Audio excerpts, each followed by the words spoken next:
मुझे याद है जब अयोध्या का विषय चल रहा था अदालत में, तो विश्व हिंदू परिषद जन जागरण के कार्यक्रम रखता था, पत्थरबाजी के कार्यक्रम नहीं रखता था, आगजनी के नहीं रखता था, मुर्शिदाबाद वाला कार्यक्रम नहीं रखता था। रथ यात्रा, जन जागरण, राम जानकी रथ यात्रा, शिला पूजन, ऐसे कार्यक्रम।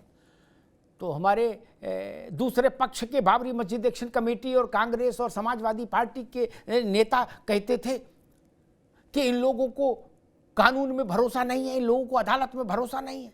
जब मसला अदालत में चल रहा है तो इस सड़क पर क्यों जन जागरण कर रहे हैं? आज यही बात आप पर लागू नहीं होती। जब मसला अदालत में चल रहा है, देश की सबसे बड़ी अदालत में चल रहा है, तो आप ये 30 तारीख को पूरे देश भर में हर मुसलमान की बत्ती गुल क्यों करेंगे? जबरिया क्यों करना चाहते बत्ती गुल? अरे बत्ती जलाने का काम करो, मुसलमान के घर में दिया जलाने का। आप जलते हुए दिए को गुल करने की चक्कर में लगे हो। क्या सीख के आए हो? आप हाथ ऐसे धोते हैं या ऐसे धोते हैं, छोटी चीज है, लेकिन बत्ती गुल करना ठीक नहीं। हिंदुस्तान के मुसलमान को अभी प्रकाश चाहिए। बिल्कुल।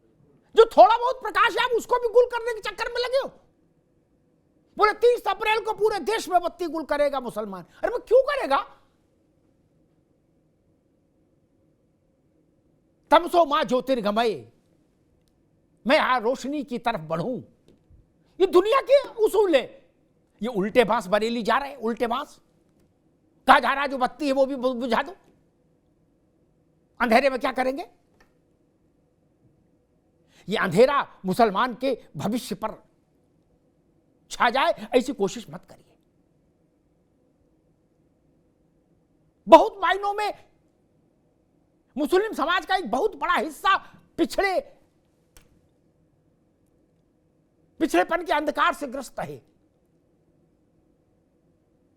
मैं उस बहस में भी नहीं जाता कि उन्होंने कहा पंचर, आपने कहा कि मिसाइल। ठीक बात है, एपीजे अब्दुल कलाम साहब भी थे,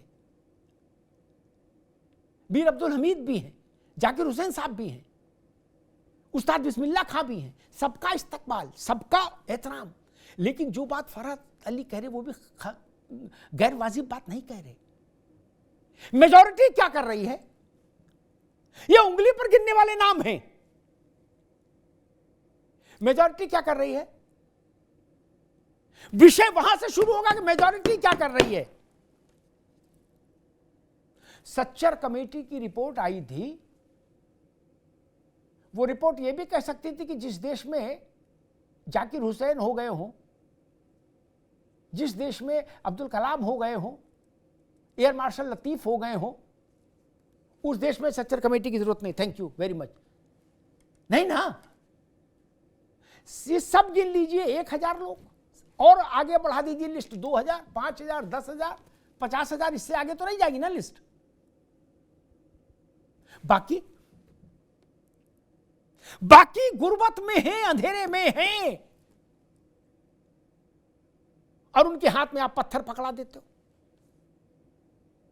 कि चलाओ बेटा पत्थर। मुर्शिदाबाद में क्या हुआ और वो उत्तर प्रदेश में क्यों नहीं हुआ? ऐसा तो नहीं पक का कानून मुर्शिदाबाद में लागू होगा, उत्तर प्रदेश में नहीं लागू हुआ, वहां भी लागू है। अच्छा, ममता जी ने तो कोई काम भी शुरू नहीं किया, बाबा की सरकार में तो काम भी शुरू हुआ, हो गया वक्त में जांच पड़ताल का। बोले हाँ भाई कागज लाओ, कागज दिखाओ। है यहां पत्थर नहीं चला, आगजनी नहीं हुई, दंगा नहीं हुआ। पत्थर, जो लोग मुसलमान के हाथ में पत्थर पकड़ाते हैं जम्मू कश्मीर से लेकर और मुर्शिदाबाद तक, वो उस कौम का सबसे ज्यादा नुकसान करते हैं। वो उस कौम के संरक्षक नहीं है, उसके हित चिंतक नहीं है।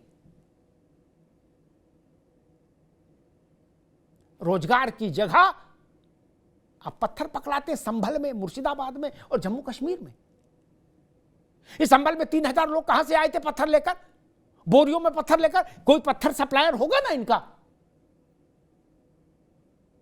तब तो 74 लोग जेल गए और 74 ढूंढने जा रहे हैं अभी बाकी। ये क्रांति नहीं है मेरे दोस्त, ये देश की एक बड़ी आबादी को आप अंधेरे में ढकेल रहे हो, अंधेरे में ढकेल रहे हो। वक्फ की जमीन गरीब के काम आए, इससे बड़ा पुण्य नहीं हो सकता। देगची से एक चावल देख के पता लग जाता है मुन्ना भाई आप तो समझदार आदमी हो। अतीक ने जो स्थिति वहां इलाहाबाद में की थी है, उसके बाद भी हमको शक है कि वक्फ का उपयोग ठीक हो रहा है। नहीं जी, हम मूर्ख नहीं हैं।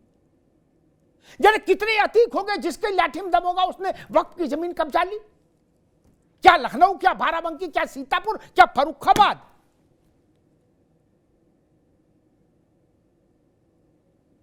हमारे पड़ोस में एक मुस्लिम परिवार है, वो प्रेस करते हैं कपड़ों पे। हमने उनसे पूछा फरत भाई कि वक्फ जानते हो? बोले ना भाई साहब ये क्या होता है। मैंने वक्फ वाले तुम्हें कभी मिले? बोले कभी नहीं। मैंने कोई मदद की? बोले कोई नहीं। बोले ब्याज पे पैसा लेके ये टेबल लाया हूं, ये प्रेस लाया हूं। क्या? मैंने वक्फ वाले नहीं? बोले ना। बोले कहां है वक्फ वाले? हमें तो कुछ पता भी नहीं। इतना बड़ा काम हो रहा है वक्फ में। अब मुन्ना भाई कह रहे कि हमने वक्फ वालों ने अरबों लोगों की तकदीर बदल दी, करोड़ों लोगों की। अरे ब्याज पे पैसा लेके प्रेस लाया है और टेबल लाया है जिस पे बैठ के करेगा लगा के। कहां वक्त में हो रहा है? और मैंने शुरुआत में कहा था कि अनेकी की खुशबू बहुत दूर तक जाती है। वो खुशबू मेरे नथनों तक नहीं आ रही, इसका मतलब नेकी नहीं हो रही है मित्र। नेकी हो रही होती तो वो गरीब पिता और मां पूरे 4 मोहल्लों में बताता कि हमारी बिटिया को वक्फ वालों ने 50,000 रुपया दिया शादी के समय। ऐसा नहीं हो रहा मित्र। सिर्फ ये हो रहा है कि जयपुर में MI रोड पर 35 रुपया में दुकान रसीद पे दिखाई जा रही है और वैसे उसका किराया 80,000 90,000 है। अब समझ लीजिए 90,000 में 35 रुपया घटा के बाकी जेब में आ रहा है। यही कल्याण हो रहा है मित्र पूरे देश भर में। और एक पर्टिकुलर बिल्डिंग की बात मेरे दोस्त ने की थी, मुन्ना भाई ने, मुंबई की, तो मैं बता दूं उसमें काम शुरुआत हुई जब कांग्रेस की सरकार थी, उसमें वो बन के पूरी हुई जब कांग्रेस की सरकार थी, उसमें गृह प्रवेश हो गया तब जब कांग्रेस की सरकार थी। बोलो सियावर रामचंद्र की जय। घपला था, घोटाला था, अब जांच करते रहिए। कांग्रेस की सरकार में उस बिल्डिंग में सब कुछ हुआ। इसलिए आक्रमण करते समय देख लिया करिए कि कहीं हमारी सरकार तो उस वक्त नहीं थी, नहीं तो मामला बूमरैंग हो जाता है, तीर उल्टा पड़ जाता है। धन्यवाद। कुछ तो सस्ता लो, सब बढ़िया लो, इसमें क्या खास बात है? थोड़े में ज्यादा स्वाद, यही तो है इसकी खास बात। मसाला